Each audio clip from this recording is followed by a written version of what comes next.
Gadis Korek Api diceritakan kembali oleh Clara Valeri. Di sebuah kota di musim dingin, salju turun dengan lebat.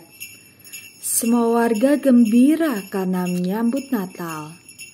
Di jalanan, tampak seorang gadis kecil mengenakan pakaian compang-camping menjajakan korek api. Ia sangat kedinginan. "Mau beli korek api, Pak?" Gadis kecil itu menawarkan korek apinya kepada orang yang berjalan. "Ibu, belilah korek api ini."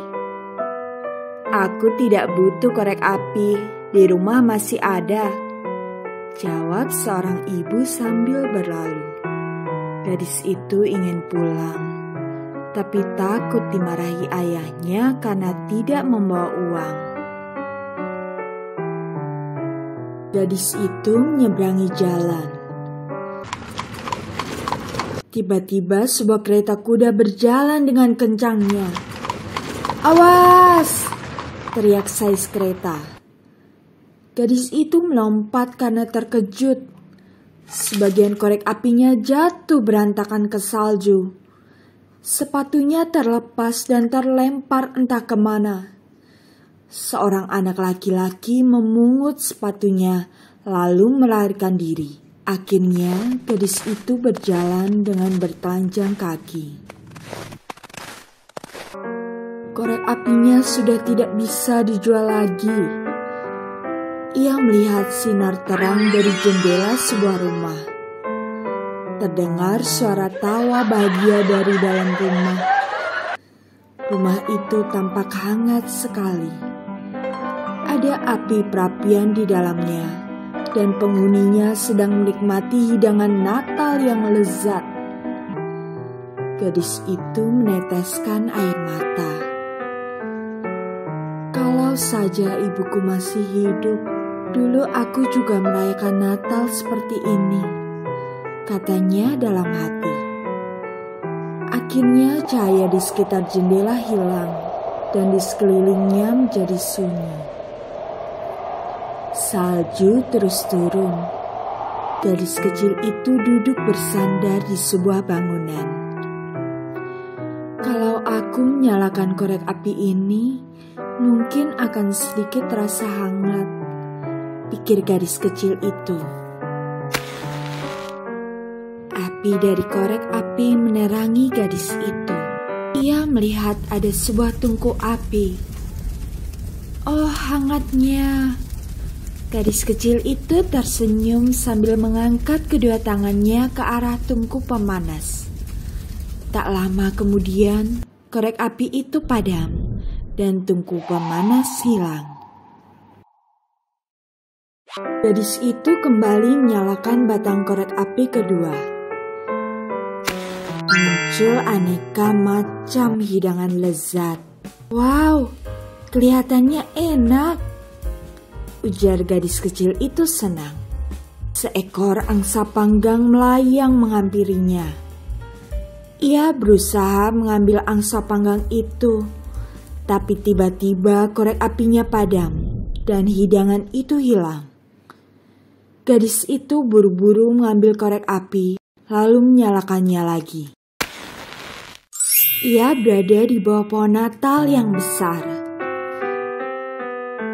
"Wow, indahnya pohon Natal ini.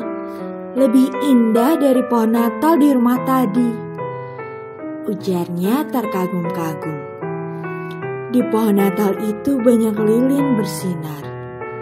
Ia menjulurkan tangannya, dan korek api mulai padam. Tapi cahaya lilin di pohon Natal itu naik ke langit dan semakin redup, lalu berubah menjadi bintang yang sangat banyak. Ada satu bintang yang bersinar sangat terang. "Wah, malam ini akan ada orang yang dipanggil Tuhan, seperti yang nenek katakan dulu." Gadis kecil itu jadi rindu kepada neneknya. Ia menatap langit. Tiba-tiba api koreknya akan padam. Buru-buru ia menyalakan korek api lagi. Muncul nenek merentangkan tangannya. "Nenek!" Gadis kecil itu segera berlari masuk ke pelukan nenek. "Oh nenek, aku rindu sekali kepada nenek." Ia merasa hangat dan nyaman di dalam pelukan neneknya. "Bawalah aku ke tempat nenek." Nenek tersenyum sambil memeluk gadis kecil itu. Dan saat itu, api dari koreknya mulai padam. "Aduh, nenek akan pergi seperti tungku pemanas dan makanan tadi." Gadis kecil langsung mengumpulkan semua korek api, lalu cepat-cepat menggosokkan semuanya ke dinding. Gadis kecil itu masih ada dalam pelukan neneknya. Dengan diselimuti cahaya, nenek dan gadis itu naik ke langit dengan perlahan-lahan. "Nenek, kita mau pergi kemana?" tanya gadis kecil sambil terus memeluk neneknya. "Kita ke rumah Tuhan ya. Di surga ibumu menunggu." Gadis kecil itu tertawa senang. Ketika pagi tiba, orang-orang di jalan menemukan gadis tertelungkup di dalam salju. Mereka sangat menyesal sudah menolak penjual korek api membeli korek apinya. "Kasihan kamu nak, kalau tidak punya tempat untukmu pulang, aku ajak kau ke rumahku."